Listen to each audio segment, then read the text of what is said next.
పుష్కరకాల స్నానం నీటిలో 2 శక్తులుంటాయని వేదం చెప్తోంది. దాహార్తిని తీర్చడం, శుభ్రపరచడం అనే 2 బాహ్య శక్తులైతే అంతరంగికంగా మేధ్యం, మార్జనం అనే 2 శక్తులుంటాయని మన వేదం వివరిస్తోంది. మేధ్యం అంటే నదిలో స్నానం చేసి 3 సార్లు మునక వేస్తే తెలిసి తెలియక చేసే పాపాలు పోతాయని, అలాగే మార్జన అంటే నీటిని చల్లుకోవటం, అంటే సంప్రోక్షణ చేయటం వల్ల ద్రవ్యశుద్ధి జరుగుతుందని పురాణాల వర్ణన. నీరు నారాయణ స్వరూపం కనుక ఆయన స్పర్శచే పాపాలు స్నానం ద్వారా పటాపంచలు అవుతాయని విశ్వసిస్తారు. తీర్థ స్నానం ఉత్తమం, దానికంటే నదీ స్నానం ఉత్తమం, దానికంటే పుష్కర సమయంలో నదీ స్నానం ఉత్తమోత్తమమని పురాణాలు చెప్తున్నాయి. ఆ సమయంలో దేవతలంతా పుష్కరిణితో నదిలో ప్రవేశిస్తారని హిందువుల విశ్వాసం. త్రికరణాలతో చేసే పాపాలు పోతాయని, పుష్కర స్నానం ఒకసారి చేస్తే 12 సంవత్సరాల కాలం 12 పుణ్యనదుల్లో స్నానం చేసిన పుణ్యం లభిస్తుందని పురాణాల వచనం. నదీ జలాలను సేవిస్తే పాప ప్రక్షాళన జరుగుతుందని, నదీ జలాలలో స్నానమాచరిస్తే మాంద్యం, అలసత్వం మొదలైన శారీరక రుగ్మతలు నశిస్తాయని తైత్తరీయ ఉపనిషత్తు వివరిస్తోంది.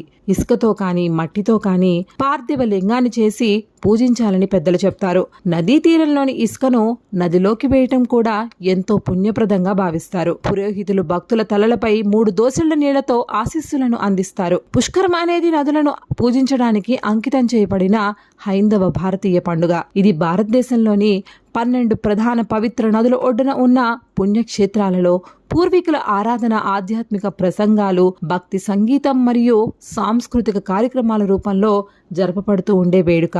ఈ వేడుక ప్రతి నదిలో ప్రతి 12 సంవత్సరాలకి ఒకసారి జరుగుతుంది. ప్రతి నది ఒక రాశితో ముడిపడి ఉంటుంది మరియు ప్రతి సంవత్సరం పండుగకు సంబంధించిన నది ఆ సమయంలో బృహస్పతి ఏ రాశిలో ఉంటే దానిపై ఆధారపడి ఉంటుంది.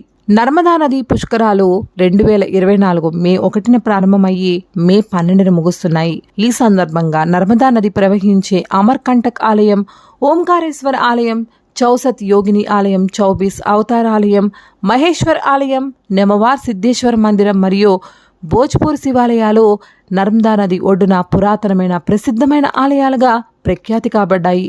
12 జ్యోతిర్లింగాలలో ఓంకారేశ్వర్ ఒకటి మరియు నర్మదా నదిలో పవిత్ర స్నానం చేయటానికి అమర్కంటక్ ఉత్తమమైన ప్రదేశంగా చెప్పబడింది. ఓంకారేశ్వర్లో నర్మదా నది ఒడ్డున అనేక అందమైన ఘాట్లు నిర్మించబడ్డాయి. చక్రతీర్థ ఘాట్, గౌముఖ్ ఘాట్, భైరోన్ ఘాట్, కేవల్ రామ్ ఘాట్, నగర్ ఘాట్, బ్రహ్మపురి ఘాట్, సంగం ఘాట్, అభయ్ ఘాట్లు ఇందులో ఎంతో ప్రముఖమైనవి. పుష్కరం అంటే 12 సంవత్సరాలు. ప్రతి 12 సంవత్సరాలకి ఒకసారి భారతదేశంలోని 12 ముఖ్యమైన నదులన్నిటికీ పుష్కరాలు వస్తాయి. పుష్కర సమయంలో ఆయా నదుల్లో స్నానం చేస్తే ప్రత్యేక పుణ్యఫలం ప్రాప్తిస్తుందని హిందువులు భావిస్తారు. బృహస్పతి ఆయా రాశుల్లో ప్రవేశించినప్పుడు ఆయా నదికి పుష్కరాలు వస్తాయి. బృహస్పతి ఆ రాశిలో ఉన్నంత కాలము ఆ నది పుష్కరంలో ఉన్నట్టే. పుష్కర కాలము సాధారణంగా 1 సంవత్సరం పాటు ఉంటుంది. పుష్కర కాలంలోని మొదటి 12 రోజులను ఆది పుష్కరమని, చివరి 12 రోజులను అంత్య పుష్కరమని పిలుస్తారు.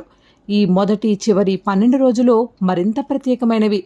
పుష్కర సమయంలో పిండ ప్రదానం సాధారణంగా నదీ స్నానాలలో తర్పణం, పిండ ప్రదానం, శ్రాద్ధ కర్మలు చేసి పితృలను తృప్తిపరిచి వారి ఆశీస్సులు అందుకోవటం శుభప్రదమని విశ్వసిస్తారు.